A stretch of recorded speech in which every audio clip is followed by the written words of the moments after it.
আমরা যারা একটু পরিবেশ নিয়ে লেখালেখি করি, আমাদের কাছে একটা বড় মাথা ব্যথার কারণ হচ্ছে এই সমুদ্রের জলে কিংবা মহাসাগরের জলে নিচে জমে থাকা প্লাস্টিক। সে প্লাস্টিক যেমন সেখানকার একটা যে বাস্তুতন্ত্র, সেটাকে যে ধীরে ধীরে নষ্ট করে দিচ্ছে, সে সম্পর্কে আমরা সবাই কিন্তু জানি এবং এ নিয়ে বহুবার লেখা হয়েছে, বহু কিছু বলা হয়েছে। কিন্তু সমস্যাটা আমাদের যেখানে যেখানে ছিল সেখানেই রয়ে গেছে। এবং আমরা যেটা ধরে নিয়েছি যে আমরা এত বলেও এত লিখেও এই সমুদ্রের মধ্যে প্লাস্টিক ফেলাটা কিন্তু আমরা বন্ধ করতে পারবো না।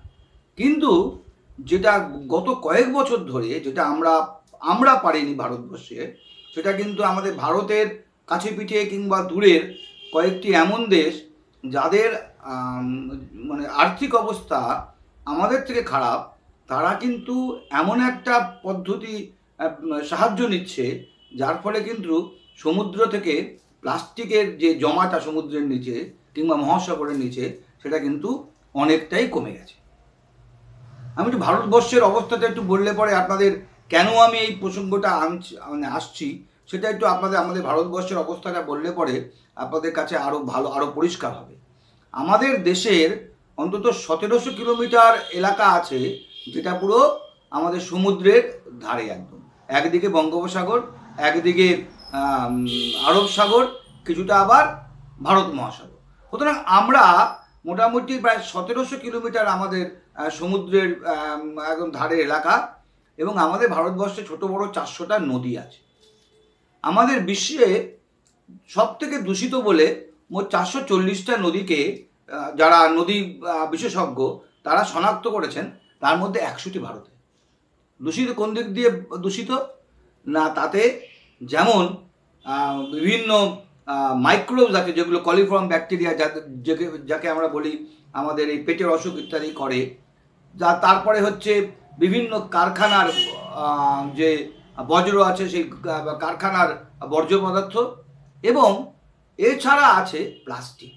অর্থাৎ এই তিনটে জিনিস মিলে নদীর জলকে এমনভাবে দূষিত করছে, এবং সেই নদীর জলটা যখন সমুদ্রে কিংবা মহাসাগরে গিয়ে পড়ছে, তখন সেই সমুদ্র কিংবা মহাসাগরের জলও কিন্তু দূষিত হচ্ছে। একটা বিজ্ঞানীরা একটা সমীক্ষা করে দেখেছেন যে এখন মোটামুটি সমুদ্রে যদি আপনি দেখেন, যদি নিচে যদি জাল ফেলে তোলা যায়, তাহলে যে পরিমাণ প্লাস্টিক বিভিন্ন জায়গা থেকে উঠে আসবে, সেটা অন্তত আমাদের সমুদ্রে যে প্রাণী এবং আর এই প্লাস্টিক তাদের মধ্যে যদি একটা অনুপাত করা হয়, সেটা মোটামুটি 15 আর 85-র মধ্যে পড়বে। কিন্তু যে হারে আমাদের বিভিন্ন সমুদ্রে বা মহাসাগরে প্লাস্টিক যেভাবে জড়ো হচ্ছে, তাতে বিজ্ঞানীদের আশঙ্কা যে 2070 সালের মধ্যে এই পুরো অনুপাতটা পুরো মানে বদলে যাবে। সেখানে হয়তো দেখা যাবে প্রথমে 25-25 হবে, তারপরে একটা সময় 2070 নাগাদ একটা এমন সময় আসবে যখন প্লাস্টিকটা হয়ে যাবে 85%, আর বিভিন্ন যে সমস্ত জীবন্ত বস্তু সেগুলি হয়ে যাবে 15%। এটা খুব ভয়ানক ব্যাপার। আর আমরা ভাবছি সেই প্লাস্টিক মানে হচ্ছে বিশাল বিশাল পরিত্যক্ত কন্টেনার, অন্যান্য প্লাস্টিকের জিনিসপত্র, তা কিন্তু নয়। একটা বড় জিনিস আছে মাইক্রো প্লাস্টিক। এটা হচ্ছে প্লাস্টিকের একদম ক্ষুদ্রাতি ক্ষুদ্র কণা। সেটা কি করছে, সেটা জলের সঙ্গে মিশছে, সে জলটাকে আমরা যত ফুটিয়ে খাই যাই করি, জীবাণু যাচ্ছে, কিন্তু মাইক্রো প্লাস্টিকগুলো সেখানে থেকে যাচ্ছে। এই যে বিভিন্ন সামুদ্রিক প্রাণী, তারা যখন এই কোনো একটা তাদের খাবার খাচ্ছে বা জল খাচ্ছে বা জল নিচ্ছে, তখন কি তাদের সঙ্গে তাদের শরীরে সেই মাইক্রো প্লাস্টিকটা চলে যাচ্ছে, এবং তাদের বিভিন্ন শারীরবৃত্তীয় তাদের যে প্রক্রিয়া তা ব্যাহত হচ্ছে, আমাদের মানুষেরও হচ্ছে। এবং তার ফলে যেহেতু আমরা মানুষ অনেক বড় প্রাণী, শরীর খারাপ হলে ডাক্তার দেখাতে পারি, ওষুধ খেতে পারি, কিন্তু এই সামুদ্রিক যারা প্রাণী তাদের তো সেই উপায় নেই। তার ফলে আস্তে আস্তে কি করছে, হয় তাদের একটা মিউটেশন মানে জিনগত পরিবর্তন হয়ে তাদের চরিত্র বদল হয়ে যাচ্ছে, তারা বড় প্রাণী ছোট হয়ে যাচ্ছে, কিংবা অনেকে যারা এই পরিবেশের সঙ্গে খাপ খাওয়াতে পারছে না, সেই ডারউইনের যে থিওরি স্ট্রাগল ফর দ্য এক্সিস্টেন্সে যারা হেরে যাচ্ছে, তারা বিলুপ্ত হয়ে যাচ্ছে। তো এখন আমরা কি করতে পারি? একদিন শুধু আমরা হাউতাশ করেছি, এই প্লাস্টিক পড়ছে, মানুষ কিছু করছে না।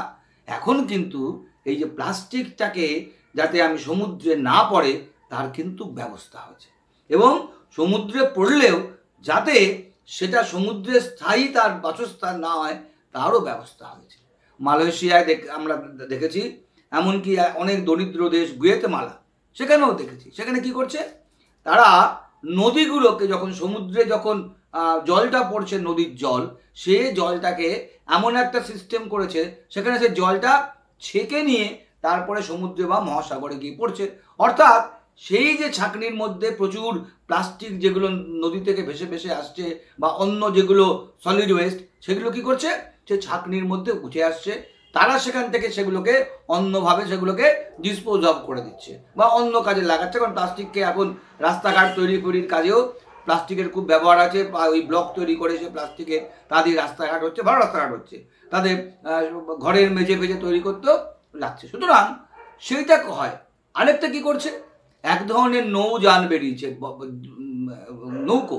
সে নৌকো কি করছে, সে নৌকোর কাজই হচ্ছে, আমরা যেমন উপরে যেমন আমরা দেখি যখন ওই জঞ্জাল পরিষ্কার করে, এখন ওই জেসিপির মাথায় একটা বিশাল একটা আপনার হাতলের মতো থাকে, সে একদম দুহাত দিয়ে মাটি থেকে মাটি, কাদা কিংবা ইট পাথর সব তুলে নিয়ে যায়। তখন বাড়ি যখন ভাঙে তখন আপনারা দেখবেন সমুদ্রে কি করেছে, ওই বোটগুলোর নিচে ওরকম বিশাল বিশাল ওরকম ওই জেসিপির যেরকম মানে আমার হাত আছে, ওরকম হাত আছে। তারা কি করছে, সমুদ্রের নিচ থেকে সলিড ওয়েস্ট এই সব প্লাস্টিক নিয়ে উপর একটা বিশাল একটা ওই জালের মতো আছে, সেই জালের মধ্যে এনে ফেলছে, সেই জাল থেকে তুলে সেটাকে অন্য জায়গায় নিয়ে গিয়ে সেটাকে ডিসপোজ করছে। আমাদের আমি আগেই বলেছি, আমাদের প্রায় 440টা নদী আছে, তার মধ্যে 100টা নদী এমন যেগুলো বিশ্বের দূষিততম নদীর মধ্যে কিন্তু পড়ে যাচ্ছে, এবং তার অধিকাংশই কিন্তু মহারাষ্ট্রের মধ্যে আছে। সুতরাং আমরা যদি আমাদের তো তাও আমরা বলেছি আমরা বিশ্বের একটা অন্যতম অর্থনৈতিক শক্তিশালী দেশ, এবং আরও নাকি আমরা অর্থনৈতিকভাবে অনেককে টপকে যাব, কিন্তু আমরা এখনও এই যে জিনিসগুলো, এই যে নদীর জলে দূষণ আটকাতে জাল, সেটাকে একটা জাল দিয়ে সেটাকে আটকে তুলে ফেলা, সেটাকে ছেঁকে নেওয়া, কিংবা সমুদ্রের মধ্যে ওই নৌকো দিয়ে বা নদীর মধ্যে নৌকো দিয়ে এই যে সলিড ওয়েস্ট প্লাস্টিক তোলা, সেটা কিন্তু আমরা এখনো কিন্তু শুরু করিনি। আমরা টেকনোলজিতে অনেক এগিয়েছি, আমরা রকেট পাঠাচ্ছি, স্যাটেলাইট যদি আকাশে দেখেন আমাদের সংখ্যা বোধহয় সব থেকে বেশি, কিন্তু আমরা অনেক কিছু একদম বেসিক জিনিসটাই আমরা করতে পারিনি। যেহেতু আমাদের সমুদ্র আমাদের ভারতবর্ষের মোটামুটি 3 দিকে, তো আমাদের কিন্তু সব থেকে বেশি এই জিনিসটা নিয়ে কিন্তু আমাদের ভাবা উচিত। যদি ইন্দোনেশিয়া পেরে থাকে, যদি মালয়েশিয়া পেরে থাকে, যদি গুয়েতেমালার মতো দরিদ্র দেশ পেরে থাকে, আমরা কেন পারবো না?